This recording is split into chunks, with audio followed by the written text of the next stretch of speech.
মধ্যপ্রাচ্যে উত্তেজনা এখন চরমে। এবার সরাসরি মার্কিন রণতরীকে টার্গেট করার দাবি উঠেছে। ইউএসএস আব্রাহাম লিঙ্কন কি সত্যি আক্রান্ত? পেন্টাগন থেকে হুতি বিদ্রোহী বা ইরান ঠিক কী তথ্য আসছে এই মুহূর্তে? এই নিয়ে আমাদের আজকের বিশেষ প্রতিবেদন।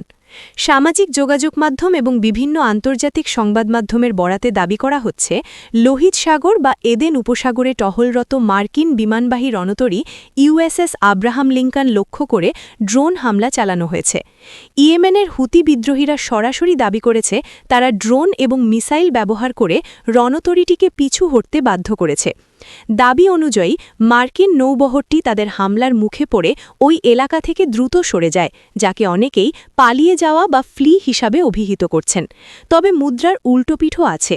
মার্কিন প্রতিরক্ষা দফতর পেন্টাগনের পক্ষ থেকে স্বীকার করা হয়েছে যে তাদের রণতরী লক্ষ্য করে হুতিরা হামলা চালিয়েছে, কিন্তু তারা দাবি করছে সেই হামলা সফলভাবে রুখে দেওয়া হয়েছে। কোনো ধরনের বড় ক্ষয়ক্ষতি বা রণতরীটি পালিয়ে যাওয়ার খবরকে তারা গুজব বলে উড়িয়ে দিয়েছে।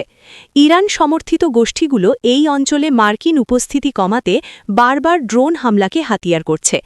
আব্রাহাম লিঙ্কনের মতো আধুনিক ডিফেন্স সিস্টেম সমৃদ্ধ জাহাজকে ড্রোন দিয়ে ডোবানো প্রায় অসম্ভব হলেও এই ধরনের প্রচেষ্টা মার্কিনীদের জন্য এক বড় মনস্তাত্ত্বিক চাপ। আব্রাহাম লিঙ্কন সত্যিই ক্ষতিগ্রস্ত হয়েছে কিনা তার কোনো অকাট্য প্রমাণ এখনও প্রকাশ্যে আসেনি, তবে এই ঘটনার পর লোহিত সাগরে যুদ্ধের দামামা নতুন করে বেজে উঠেছে। মধ্যপ্রাচ্যের আকাশ ও সমুদ্র এখন কার দখলে থাকবে তা নিয়ে শুরু হয়েছে এক ভয়াবহ ইঁদুর বেড়াল লড়াই। বিশ্ব রাজনীতি ও সামরিক শক্তির এই লড়াই কোন দিকে মোড় নেয় তা দেখতে আমাদের সাথেই থাকুন। ধন্যবাদ।